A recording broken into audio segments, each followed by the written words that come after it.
Glenn Power. Yeah. Glenn, that car guy. Sand Dance Tyers. Back again. We talk cars. Yeah, there's nothing in my hand this time. I know. It's weird. Technology. So well, and this was kind of the thinking. Since all of the shows, there's just 2. Yeah. We got the lapel mics that we're shooting the video with. Yeah. So the audio comes off pretty good. So I thought, well, let's just try this. Yeah. And otherwise, if we do go back to mics, which you never know.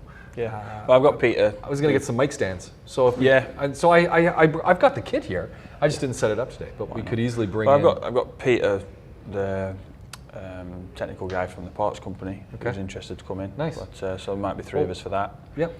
Well, what I might do is actually, I've been thinking about it a little bit, is get a little bit more kit, is actually have some mic stands so we can put the mics in the stand so that then you can have hands free. Yeah, yeah. And just be able to talk into the microphone. Because I was listening, obviously, as I rudely interrupted you guys recording as I just walked through the door.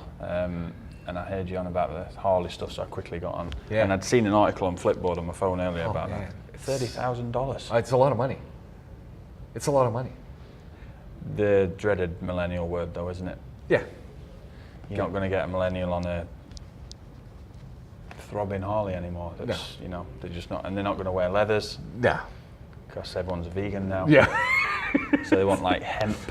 Everyone's driving around in like, even my son who's got a motorcycle, he's got like the Kevlar protection. Yeah, I remember. I can't. Well, I can, but I can't legally ride a bike. And I used to go on the back of a bike with my friend. Cause where we lived in the UK, it's like just. It's the sort of, I think, people that imagine what the UK is like with the rolling hills and all the countryside. That's kind of where we lived. And Sunday, if there was no rain, everyone went out on the bikes. Right. And I used to go out with him, be on the back of the bike, and everything was Kevlar. Yeah. Yeah. Yeah, I mean, I don't think there's many Harley dudes wearing Kevlar, right? I think No, it's all leather. You got to cut. You got to have your cut on, and Yeah. So I think it's going to be interesting to see what they do with that. But it's the same with the cars. I mean, cars have always been a bit of an extension of a person's personality, but the electric cars are, you know, a gadget. Yeah. It's a gadget. You don't need. I don't know. I mean, I like the idea. Of electric cars, but I have a hang up, and we've been doing this show for a couple of years now. Hang-ups, yeah. My big hang up is the electricity. It's still dirty. It's dirty. So I'm offloading and saying, I'm clean, but the guys over at DWA, they have to pump out more natural gas because that's how we're generating it. So once the nuclear stuff comes online, maybe we'll have a couple of those plants, and so now that's a cleaner electricity. Yeah. Still not 100% clean because you got the nuclear bundles. Just got to deal with it, and then there's always the risk of a meltdown. The truly only clean electricity might be hydro or wind. Hydro becomes a problem if you flood it anywhere. But even though those are much cleaner, wind is much cleaner, solar is much cleaner. It is clean. Those are clean.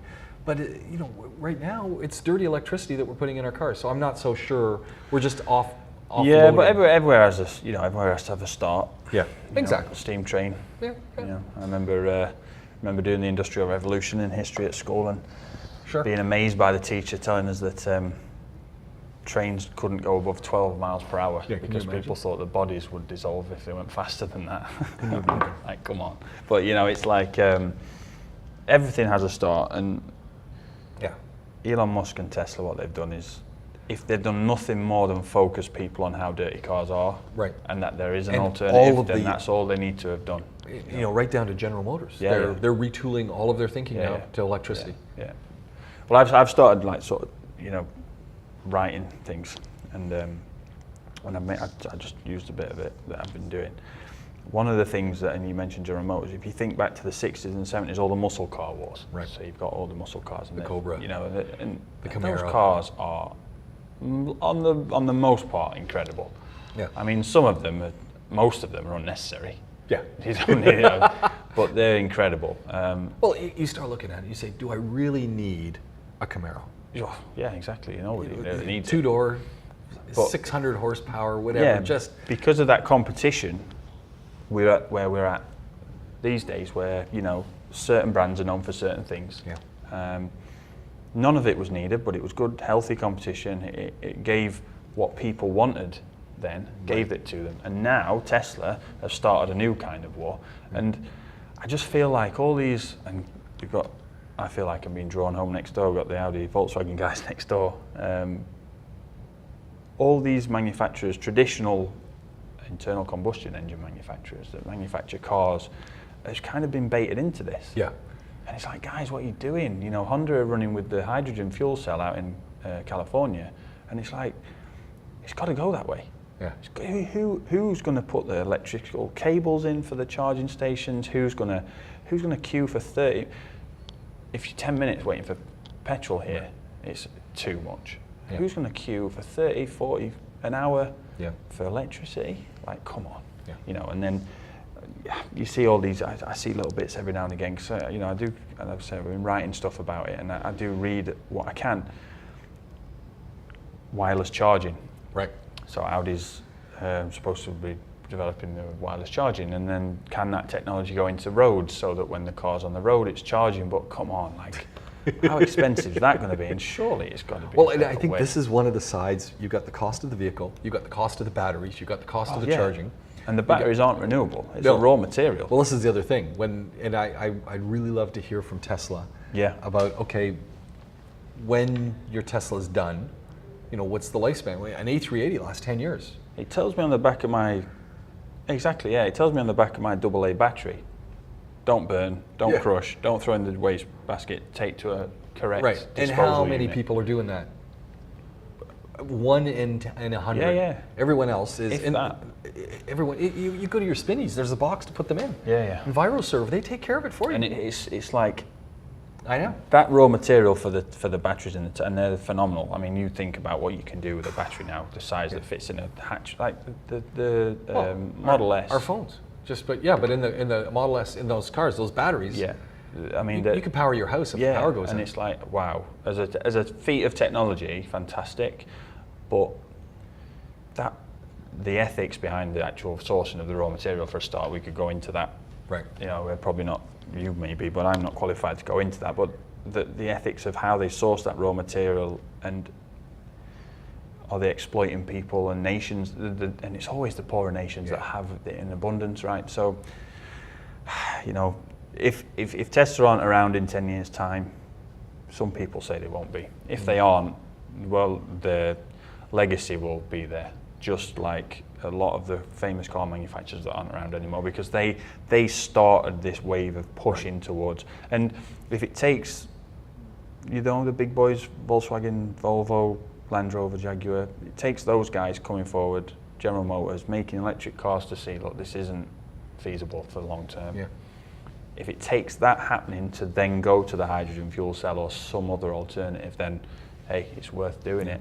But it's interesting. It is interesting, and from our point of view, technical side of it, what we talk about, just the whole repair side, it opens up. Yeah. I mean, what's the big conversation people always have is, do I take my vehicle to the agency, the dealer, or do I take it to a contractor? Do I take it to a private shop? I'll tell you right now, you bring me any car, and I will do my level best to work on it to the level or above the level that you would get at the agency. Right. But I can tell you right now, if you bring me a Tesla, the only people that I know that can work on that are Tesla. Yeah. You bring me a Chevy Bolt, I'd go to Algandi. Yeah. Because I haven't got the training on it, and I'm nerdy with keeping constantly up to date with stuff. But which poses a big issue, doesn't it? This in the short period. I mean, it could change the whole landscape of auto repair. Where's the skill set coming? And because mechanic, the phrase being a mechanic is still, and it is a dirty job by necessity, but because it's a dirty job, and because we're in the millennial sort of generation where nobody really wants to do a manual job now. Everyone wants to write software. No one wants to get grease underneath their fingernails. No, exactly. Nobody does that. But it's got to be people from that field to learn about the electric cars, because they still have bearings, they still have suspension, they still have typical mechanical parts. It's just the drivetrain's different.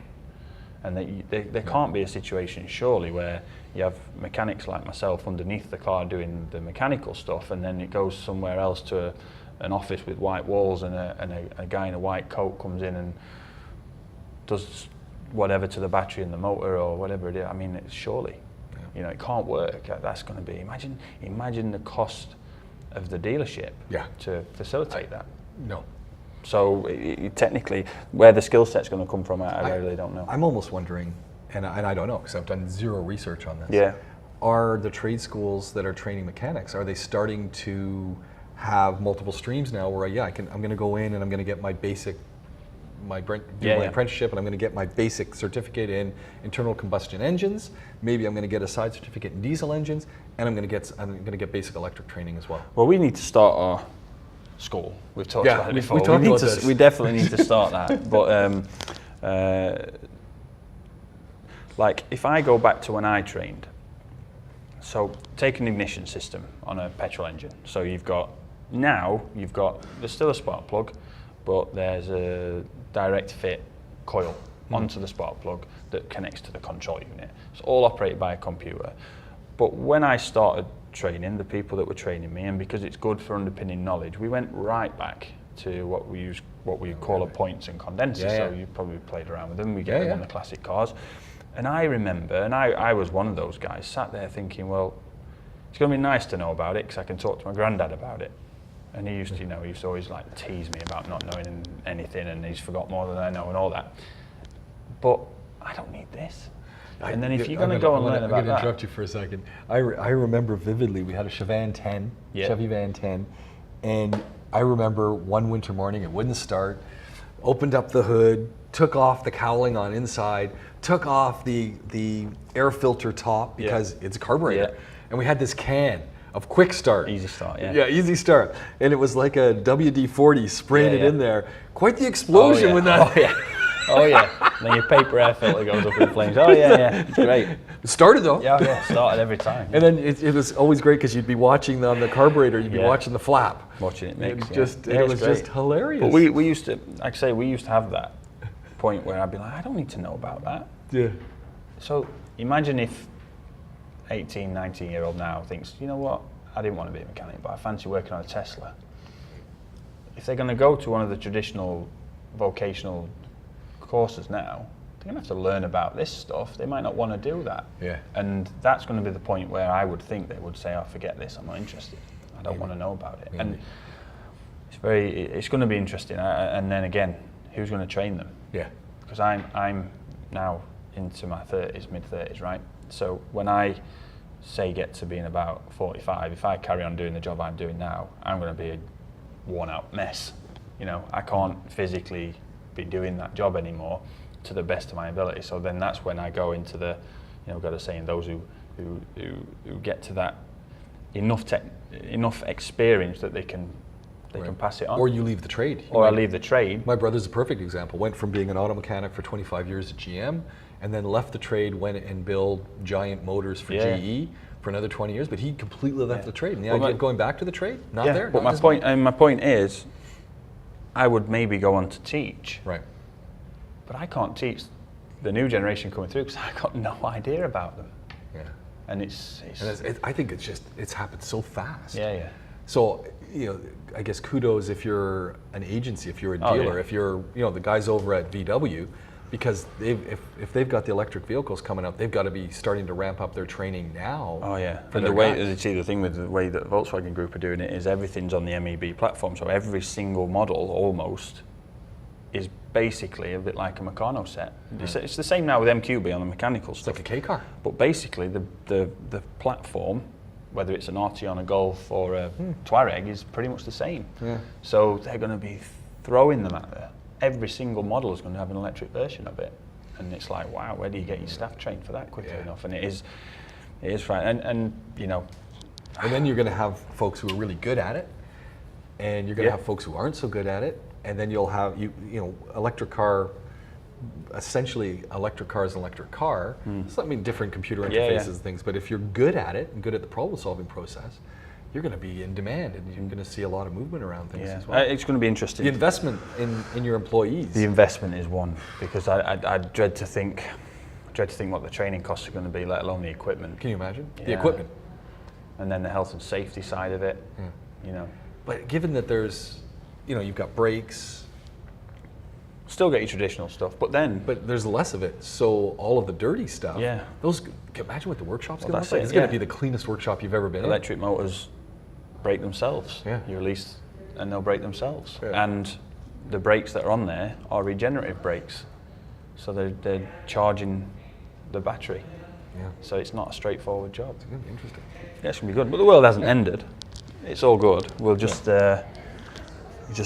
see where it goes. But I just feel, and I remember I spoke to Shazad about this before, and he kind of agrees. Like, these electric cars are great; they're amazing to drive, but hydrogen's fuel cell, surely more traditional refueling cycle. It's less sort of well, there's no dirty energy. The only thing that comes out of it is water, and you can drink it. Yeah. Can you imagine? You get home and you got your water in the back. Yeah. Here you go. So got my 5 liters.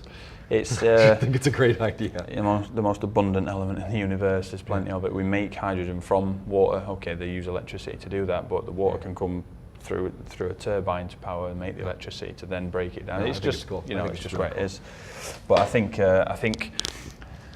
I hope we get a lot more of them over here quickly, so that I can see where it goes, because I'm very intrigued in that.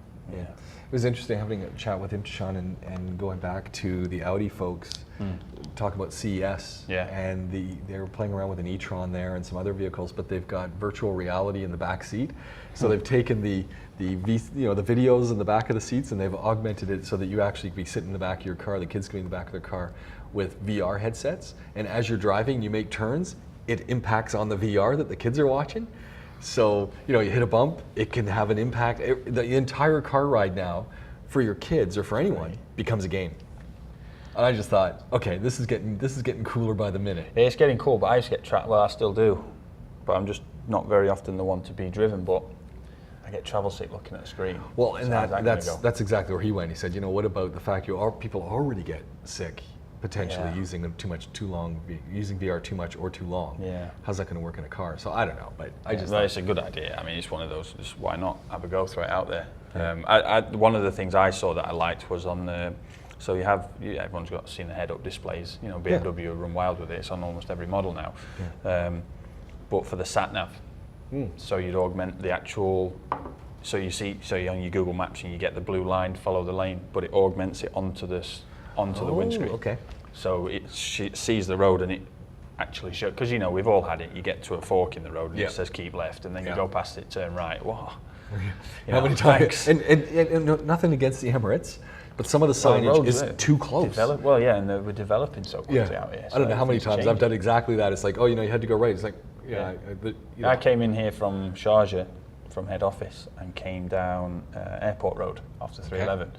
And wanted to come back round to get onto Business Bay Crossing. How do you do that? Well, where you go off of the airport tunnel, right? You now have to get off way back near the Royal Air Wing. Okay. Whereas Google Maps wanted me to go over the first flyover. If I'd have done that, I wouldn't have been able to get off. It's not, it's only changed like a few weeks ago. Yeah. So but I think that's going to look really cool with the augmented onto there, because then you've not got that risk of having to look at the screen. Well, that's the problem, right? Because you don't want people on their phones. Yeah. But if I'm using Google Maps, either I've got it just on audio, but then, like you said, it doesn't always work. You can hit the wrong thing. So if I can now see it in front of me, that's a great idea. How do you stay off the screen in the Tesla? It's all a screen. I know. I mean, how tempting is that? And that's the thing. Cool. I just don't understand it. You're constantly want to be looking, and if you look a little too long, you miss. Yeah. This is distracted driving, but forget about the screens in cars. The number of people I still see on their phones. No. It's gotten worse. It's what the thing with that on the phone is, it's like smoking. Yeah. People know it kills you. Yeah, you're right. And all they do is charge more for a packet of cigarettes. All they do is charge more for the fine. Yeah. It's not working, is it? Because invariably the people that are affected by that driver isn't normally the driver. It's somebody walking out in the road, or it's somebody getting off of a school bus, or whatever it is. So, Nissan did something with that, right? I think we might have touched on that, where they put the car won't start with an active device, and it has to be in the you have to have it in like a geofence central control. Why do it? Good idea. Yeah, do it. And I'd love that, because then the amount of time I spend in the car, I'd be like, I can't answer the phone. Yeah. I was driving, it was fenced off, can't get to it. And that'd be great. I've had students who've been in near fatal car accidents because of their phones, and they admit it. They said, I was on my phone. Yeah. And those same students now, these are women. They'll put their handbag in the boot. Yeah. That's great. Phone is in the boot. I've got 40 minutes. I can't answer the phone. Yeah. And now. I guess if you got an Apple Watch, then you could get the messages on your wrist, or but Andrew Thomas. Previous show, he told me he's coming in with the Apple Watch. His excuse, don't have his color. And I'm thinking, black. They just come in one color. It gives me some story about gonna get neon blue. Didn't have the right color. Oh yeah, he's sitting over there. They only come in one color. You ever seen the band? Come on. My word. Actually, Imtishan said we got to do a show where we just all do it together. We got to do one show. Should do that. We should do Definitely, one a month or something where we just all. We should do like the CES is on at the minute. Yeah. You should do like live reactions. You guys, I mean, you were looking at your laptops most of the time anyway. You should do like live reactions to you watching CES. Well, that's why we don't have any problem with people watching our podcasts on YouTube, because we're just watching a computer anyway, so no one's going to watch them. Yeah, well, why not? Yeah, I mean, you just do live reactions to stuff. Yeah, a group of us together would be great. Yeah. What's going on in the office these days? What are you? What's coming in after the break? I've had a real good run of RS. I had an RS7, got an RS4 in today. I've had an RS6, 2 S6s. Wow. Yeah, I've been like a kid in a candy shop. It's been great. Yeah. One of the S6s has died though, so it's holding a funeral for that one. Oh, okay. Yeah, it's not been great, but all cars get to a point where they're not economical to put back on the road. Yep. So I get that almost every other time I take one of mine in. It's like, is this going to be it? Yeah. Well, it's just been nice because obviously job role changed a little bit. Total serendipity about it. It was just like someone left and I just got bumped up into that position. But it's been nice to sort of take a wider view and get some ideas of where we're going to take the place. And rather than go blanket coverage, specialise each workshop. So we've got one in Alcouz, which really is our premium branch, and we can do some of the more premium cars and the more in-depth work. I've got an SRT8 Grand Cherokee, a Range Rover Sport, FX35 Infinity, and a Mazda CX-9, all of them with internal engine failures. Wow. So it's like, okay, get them into Alcouz, that's where we'll do it, and then keep our Hesse Street branch for the quick service and the tyres and the oil changes and stuff like that. And it's just having that freedom now to put that process in place, which has been quite good, hard work, but it means that I can get our teeth into stuff in the bigger workshop, and we've had a serious run on it. And what's up with the blown engines? Well, you know what, it's weird because like I say, I've been doing a bit of writing, so I've been basically just for the sake of giving me an excuse to be reading up on stuff, right? So if I'm researching, but it's not even the same brands. I mean, well, no, exactly, and that's what I was doing. I was looking at because I know a lot of people with other workshops. So I've worked at AAA, they're still going. I'm still close with the guys there. I've worked at GT as well. The guy that runs that place trained me as an apprentice, so I'm still close with him. And just talking to everyone else and listening to how they've had such a decline in business.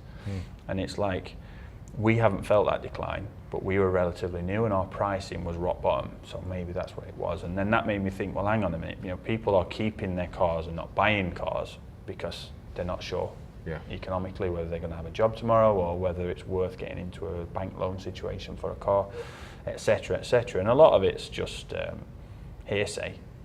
People don't really know.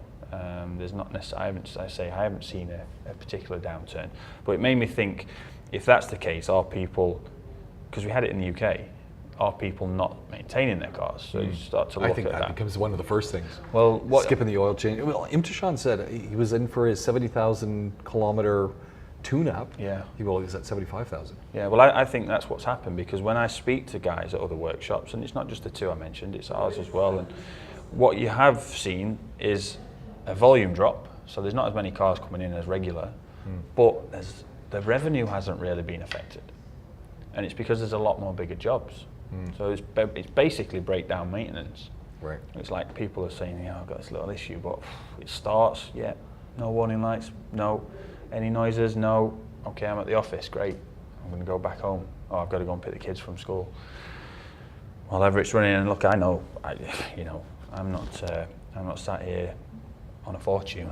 You know, I'm working salary to salary like everyone else here, and it is tough to find a few hundred dirhams sometimes to service the car. And if it's running, why bother? And I understand that attitude. And well, it's not just the few hundred dirhams to service the car. If I'm going to drop my car and it's going to take a taxi, day, and now I need taxis, now I need a rental, now I it's real. I mean, we've done, and this is another sort of pointer at, you know, people doing breakdown. I mean, our mobile tyre van in Dubai is just, I mean, I don't know. Again, that's going to need service. That's off the charts busy. Like I never use those kind of services. I'm always wondering, how do they balance the tires? Balances on there. You have a balancer inside. It's amazing. Yeah. Just bought two more. Bought two more. Are they to get full it on. size, or are they? Yeah. So we've got a Sprinter, Mercedes Sprinter, the high top one. Make a great camper. And well, they did the Crafter. It was the same van. They did done the Crafter California, haven't they? This camper, that's great. So and then we just bought two Transits. Ford have bought the Transit here with a diesel engine in. Seen pretty good reviews. The new so ones far. that are kind of boxy with the weird hinges on the back. That's right. Yeah. They're kind of weird looking. Yeah, a bit quirky compared to like with the Transit that I know from the UK. Yeah. The bank robbers Transit. Yeah. That was just square, and it maintained that shape for until now.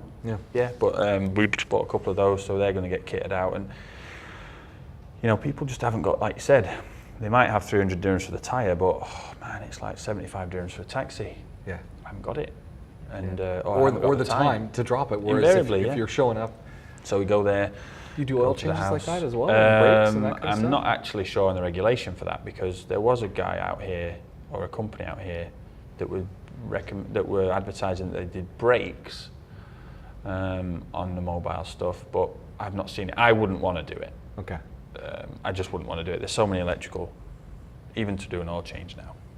You know, you've got to have the equipment to reset the light. Sometimes you've got to have the equipment to be able to read the oil level. You've got to have a safe way to jack it up. Yeah, because a lot of people want to do it that way. I mean, and I always just think of some of the stuff. I mean, I've only had windshields changed, but I often think, okay, I'm just in the regular parking spot. The guys aren't asking me to move it out. Cars are close, and now if we're dealing with tires or brakes or oil, the potential for just, or you get in and you're doing something with the oil, and then you realize you need a seal. Yeah, exactly, yeah. Now I got to replace stranded the whole seal. then at the Can I side of the replace road? the whole Well, seal that's if the I'm thing, sitting you in a see. parking When you're at the side of the road to do an oil change, take it as something as simple as taking out the drain plug. Most of them are aluminium now, and most of them don't get changed. They should be. You should remove it once and fit a new one. A lot of workshops don't do that. Maybe they don't know that's necessary, or customers don't want to pay an extra few dirhams. Very unlikely, but it could be the case. So then you go second time in, and maybe third or fourth or fifth time in, it's okay. But you go out and do a mobile job and it's the sixth time and it won't go back in. Yeah. You've poured the oil in, it's leaking. Oh man. And then what do you do at the side of the road? That car can't be started, you've got to put it on a truck, how it's just not That's good. the guy who's wrapping the silicone tape around it. Yeah. I was actually at a place and I was watching them do an oil change. And not on my vehicle, but I'm watching. Because as soon as the guy starts using silicone tape, it's like, whoa, what are you doing? But you know, the silicone sealer tape, we all know what this is. Yeah. It's one revolution. And then it's just a sealer thing. Because 1, 2, 3, 4, 5, 6, 7, and I'm going, you can't be serious. You know, 8, 9, 10. It's like trying to get a boxing glove in there. And I'm thinking, what are you doing? Yeah. And where's that going? Yeah. And it's now going into the oil pan, and the oil pan's hot. And I'm not so sure that silicone tape is meant for oil. No. Water, but oil and hot oil. Yeah, I mean, we lift cars up every now and again where you'll get it up and it's like, where's the drain plug? And there's just a shiny black bulbous thing there on the bottom of it that looks like some sort of buboes from the plague. And it's like, what is that? And it's like, well, you peel it off, it's silicon, and then the oil's dripping out underneath it, and it's like, well, there must be 20 dirhams of silicon there. The plug is 3 dirhams. Wow. from the agency. Yeah. You know, just go and get a plug. I didn't realize they're that inexpensive. Yeah. That's nothing. Yeah. I remember when I used to have the old cabriolet, and the one thing that they always used to give you was a little, so you'd have your, you have the plug, but there was a washer. Copper washer, yeah. A nice copper washer, always came with it. Yeah, so that would have been a steel one, so that plug would last more than once. Yeah, and I always thought that was great. Then just change the washer, yeah. And I used to do my own oil changes, and I always got a little bit frustrated when I'd go somewhere. If I didn't go to my dealer to get the thing and went somewhere else, and you got the washer. They just sellotape it to the top of the filler box normally, wouldn't they? Yeah. That's even here, and I've worked at places here, and I've gone to the waste can and seen a filler box in there with a washer sellotape to the top still, and it's like, why haven't you changed it, guys? Yeah. I didn't know what it was. Come on. Yeah. Come on, it's like 30 seconds, because when the car comes back, and I've made a phone call before. I've actually called, he's a pilot, a friend of mine now. Maybe, this was probably the icebreaker really, and he kind of dealt with me ever since. But I've called him up and said, look, we've just done an oil change on your car and we didn't change the washer. I'm very sorry. You might get a leak, you might not. But just in case, have you got 10 minutes to bring back, and I want to just change the washer? And he came back, it wasn't leaking, it probably wouldn't have.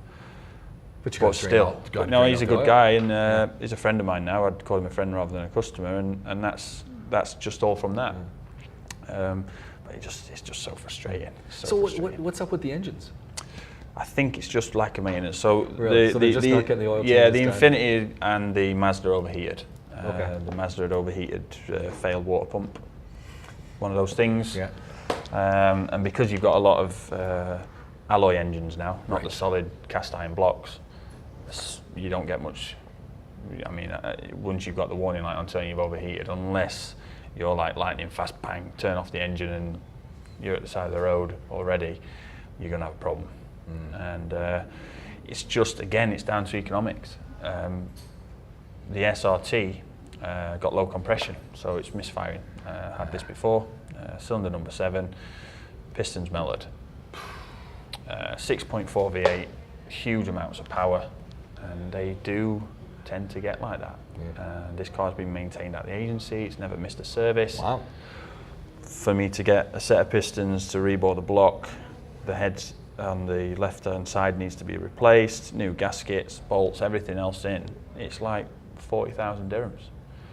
I can, 40,000 Yeah, the guy says to me, well, I can go and buy a Challenger SRT out of Copart auction with a rear end write-off for 30. Yeah. So I'll go and buy the car and give you the engine and you just fit it for me for 5. Oh, and he's saving himself, Yeah. So same sort of deal, it's just economics. Time costs a lot more, and then so with the Range Rover, we can't rebuild those engines. Yeah. We can't rebuild those engines, so why not? We can't get parts for them. They come as complete short motors, so you get the bottom end. So if we need to do piston rings, in this case, this one, the timing chain had slipped because of lack of oil change, tension had failed, and we damaged the valves.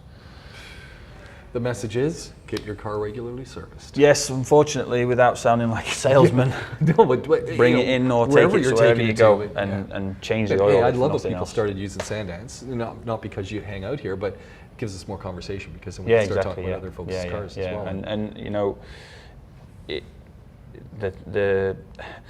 the sort of balancing act between waiting until it breaks down and repairing it, or maintaining it to prevent the breakdown, over a few years you'll be very, very happy when you work out how much better off you are. Well, it's what by I repairing had. it. One I had today in my own vehicle, and it's I was going over on a flyover, and there's the seam of the flyover where it goes from the flyover to, and some of those seams are pretty wild. And this one throws you off. A little bit. And as I went over it, had a little bit of extra play in the steering wheel, and I went, oh. And it was my vehicles are old, so the power steering assembly, that one, whatever, the damper, one of the dampers on the front, the one steering damper, I've had to replace those before. I mean, it's a solid axle vehicle. And it was the feel of, I thought, I'm going to go into the death wobble. Yeah. I well, really when that thought, gets going, that's not good, is it? I really thought, oh no, which is, but it didn't. But what it did was, it corrected itself as it's supposed to. Yeah. But just not as quick. But not. Usually there's no delay, and this was a fraction of a second that made me think, I think this damper's going. Yeah. We I mean, on the Wrangler, on the Defender, we just unbolt the nut on one end and just check them on the full service. Yeah. It's pretty much all we can do. There's no repair. You just replace it. Yeah. And they're not that expensive. That's the other thing. I mean, I've had a variety of different kinds put on. Yeah. But when that starts, like the death wobble, I mean, that's the best way to describe it. Because when that starts going, it just and the problem on my vehicle because it has happened, not fortunately, touch wood, not recently, but I'm gonna have to get these checked now. Is then the braking system starts to activate. So the anti-lock brakes come on because it's doing that, and all you start getting is the wobble and the brakes hitting. Yeah. And it doesn't do anything, but it's frightening. Yeah. And the sound, because it's not even the sound, it's the sound of the brakes coming on, the anti-lock brakes. That's it, that suddenly you feel like your whole car is going to vibrate and die. Yeah. No, it's not good. I mean, like I say, we check them on a service, and that's just the way it is, but there's nothing much more you can do. You've experienced it before, so but if that was your first time, like, what would you do? And you'd be... Well, then you start thinking, hey, who else drives my car? And, hey, can I use your car? My boys have just been here. Yeah, my boys have just been here, and I'm driving my car wondering, what's my car going to be? And it was funny because I thought maybe it's just me, and another friend has got, his cars, and, the boy said, I'm going to go meet up with Jack, and he said, his parents won't let him drive the car because his dad got in, and said, now the car makes a noise. You can't drive it anymore. It makes a new noise. Yeah, I just think it's, and I'll probably get there one day, but I think it's just the fact that whenever someone else has driven your car, you're just overcritical of it. Yeah. Like, what have they done? And you probably would have noticed it before if you'd have paid any attention, but now it's just easier to blame your son. Well, I always remember, family, my grandfather would always say, you want to have a single driver car. You don't want to have multiple people driving your car because, and these were typically standard cars, right? So is someone riding your clutch? And it's like, I don't know if that really There's a bit of, more so today. Oh, really? You think? Yeah, because, so we... Again, back to... so he was right. Yeah, especially, I mean, he may be a bit ahead of his time. I mean, he's got a point with the multi-driver car, because like you say, some person that gets in it might not necessarily respect it because it's not theirs, and they might ride the clutch a little bit, they might be a bit more, brake over heavy the speed bumps. Speed heavy, and exactly. So that definitely... You're following your car with someone else driving it, and they just careen over the speed bumps, and you're going, what are you doing? Thanks, guys. You got there 20 minutes before me because I had to slow down. Yeah, but so these days everything's intelligent, right? Right. So I remember we selling used cars. So we'd sell a used car, and one of the cars we sold was a Golf diesel, and it had a DSG gearbox, so the dual clutch gearbox. And they would, to a point, even from the early generation, they would learn the driving style of the driver, so that it can That's kind of cool. help it decide, because it can engage two gears at once. Right. So you're in second, it can have third engaged, and if you're going to then change gear, it's instant. It's like listening to the F1 cars shift gear. They're so quick. PDK on the Porsche is the same. S-Tronic on the Audi is the same. So quick. But it also means that it can be then, if you're slowing down, it can automatically engage the gear below you as well. So it's very, very good, but it used to learn driving styles. So it'd learn what that position on the throttle normally meant. Is that driver normally going to be braking, slowing down, accelerating, blah, blah, blah. So then you'd sell a used car that had perhaps done 40,000 kilometers to somebody who may have upgraded from, let's say, a Polo with a standard automatic in, and then they go and buy themselves a Golf with a DSG, and like, wow, this gear change is awful. It's snatchy, or it's lethargic, or whatever it is, and it's just that the fact that the car's learnt a shift pattern, and it's learnt a way of shifting gears and the speed. So these days, multi-drive vehicles with intelligent transmissions, especially. There's a lot to be said for that. It's worth thinking because, again, the millennial thing of not necessarily owning a car, but communal cars, like you see the e-cars floating around. I often wonder what's going to go on with those. Do you know, I just wonder about, like, and I'm sure they do it, they've got fleet management technology now that's amazing, but like, what do you do? What do you do with the maintenance of that car? What do you do about, you know, if you go and get in the car and there's quite clearly an issue with the wheel bearing, but you've found one on the app and it's just down the road and you've got a meeting to get to or an interview, I mean, what are you going to do? Are you going to go to your meeting and risk and get there because you need to, or are you going to risk being late for it and do the right thing and tell them, look guys, this has got a death problem on it. There's something wrong with this car. I don't think anyone's going to do that. I think if you get in the car and then I don't know. What do you do? There's obviously a model for this. So I mean, straightforward, you know, monitoring mileage and brake efforts and stuff like that. You know, I guess they're all new vehicles, so like they're not old vehicles. But you know, it's a punishing environment out there, and they're getting parked in the sun. Yeah. You know, and they're just getting driven. Yeah, and it's not their car, like you just said. Speed humps. Man, I'm not going to have to pay for Curbed suspension. it? Oh well. Yeah, yeah. I said to Amy, my wife, the other day. I said, look, when we start and settle down, and I bite the bullet and find someone to put money in to start a business up with me. Like wherever we do it, we're going to have to lobby the local government to put speed bumps in. Yeah. You know, and if we do it in the UK, I'm going to volunteer to salt the roads when it's icy, and I'm going to be out there every day putting salt down to make more potholes. Obviously a joke, cynical, and it's going to make more work for the workshop, but you know, that's what happens. If you don't drive if it's not your car, people don't necessarily dodge the potholes. They don't necessarily slow down for the speed hump. Yeah. Think of any rental you've owned. Yeah. Wheel trims missing, or you know, damage to the front bumper where they've gone over the concrete block in their parking area. Whereas if it's your own vehicle, it's like, whoa, not a chance. It's a great idea, but like the millennial attitude of let's all share these cars, I mean, fantastic idea, but who worries about the maintenance in that case? Yeah. Very good question. Very good question. I think we got to wrap things up. Yeah.